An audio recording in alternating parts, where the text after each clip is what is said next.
Hello, I'm Dr. Susan K. Williams and I'm going to talk about purple. Purple is a colour of sex, science and serendipity, power and money, and we'll cover all of those in the next 10 minutes. To begin with, let us start by looking at the source of purple. It comes from a mollusk, not the shell, the mollusk that's inside this shell. And even more, it's only a tiny gland of the mollusk. To actually make an ounce of pure purple dyestuff takes something like 250,000 of the mollusks. That's an enormous number and immediately shows you why it was so expensive and so prized. But how did we first discover purple? Well, there are many myths. My favourite is about Hercules. Hercules was out walking with his dog on the seashore. He came across the nymph Tyros and decided to stop and chat up Tyros. Alas, his dog got very bored and went off to rootle round the sea pools. When he came back, the dog had a purple nose and mouth. Tyros said, "Make me a gown in that colour and I am yours." You see, sex enters our story very early. Well, it is a myth, but it is without doubt where the purple came from. Now, this image shows you how purple was made, or at least it is a 19th century imagining of how it was made. Some parts are true and some parts are definitely not true. The true part is the proximity of the dye works to the sea. The murex, the snail, grew in the sea and had to be harvested. They had no means of preserving it, and so it had to be used immediately. However, the bit that is false is that you can see the dyer lifting the cloth out of the dye bath.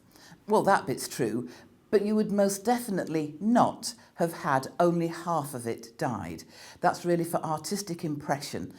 Cloth used to be very expensive. That was why it was inventoried when people died. And so you would not be wasting half a cloth not dyeing it. And frankly, mostly it would not have been dyed in cloth. It would have been dyed in wool, in yarn, and then it could have been made into many different things. So, what colour is purple? Well, that in itself is quite a challenge, because even the Bible says that there are two shades of purple, a red purple and a blue purple. And blue purple links us to Techlet, which is the blue colour on a prayer shawl, but it is thought that probably it was nearer to a purple blue back in distant times. Even Alexander the Great was keen on purple. When he sacked the city of Shusha, they of course went for spoils of war and went to the treasury. Perhaps surprisingly, they found a bolt of cloth. Plutarch wrote that it had two key characteristics. It was purple and it had lustre, the key signs of imperial purple. However, what was perhaps even more amazing was that it had actually been taken from the city of Hermione 160 years earlier.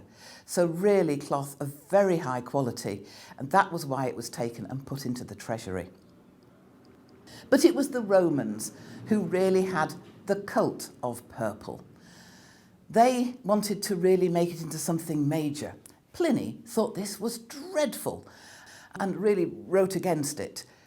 First, it was the imperial family who could wear purple. Then they allowed some senators and generals to wear purple. But as the middle classes rose, they said, well, we can afford purple now, we're going to use it too. And of course, that led to chaos and many people wearing purple. The emperor tried to restrict who had access, but of course it's rather like shutting the stable door after the horse has bolted, way too late. But let us now move forward to the middle of the 19th century. Purple, once again, is about to take centre stage. A young research chemist, William Perkin, who was only 18, was a student at the Royal College of Chemistry, then situated on Oxford Street in central London. He was actually on his Easter holidays and he was looking for synthetic quinine. But when he realised he hadn't found synthetic quinine, he actually stopped and said, but what use is this? He added water, he tried various things, added some fabric, and it took the colour. And so was born MAUVE, the first colour that was a fully synthetic dye from waste coal tar dye products. And he started a whole new industry. Now you have to realise that this was really exciting science, a bit like the more recent hunt for the vaccination, and many people wanted to get involved with it, and it led to a great growth in the number of colours. And MAUVE itself didn't last very long, although it was reputedly the colour that Queen Victoria wore for her daughter's wedding. But many other colours came in to replace it. One of the first purples was called fuchsine. What was interesting is that sometimes you could produce these colours and they would look different on wool than they did on silk. And we get a little bit of that with fuchsine. But when Perkin left the College of Chemistry, having discovered MAUVE and set up a factory, his principal, Hoffman, said this was dreadful. How could you possibly leave research? But then, to show just how alluring this new science was, Hoffman himself started investigating. And today we have some historic colours, Hoffman's violets, and again we have a blue version and a red version. But yeah, even he couldn't resist trying this new science. Over time, many more colours were discovered, and some of them had different names. And by the 1890s, scientists were pulling them together and discovering if they had the same recipe, even if they had different names. And we can see that with fuchsine and the much better known today, magenta. These were sometimes synonymous colours. But there's something even more interesting about magenta. With all of the different colours that were coming through at this time, well, they had to have names. And where were those names going to come from?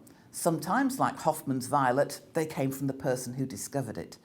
At other times, well, they were named after recent events, and some of those happened to be battles. So magenta is actually based on the name of one of the wars of the Italian independence fights, which just gives it a different view to it, because today we would always think of magenta as just a colour, not actually an important battle. But today we still have purple as the ultimate imperial colour. It is the colour that is worn by the British monarchs for their robe of estate, which is the train that they wear as they leave Westminster Abbey having been crowned. It is in purple silk velvet, usually embroidered in gold thread, most recently by the Royal School of Needlework. Thank you.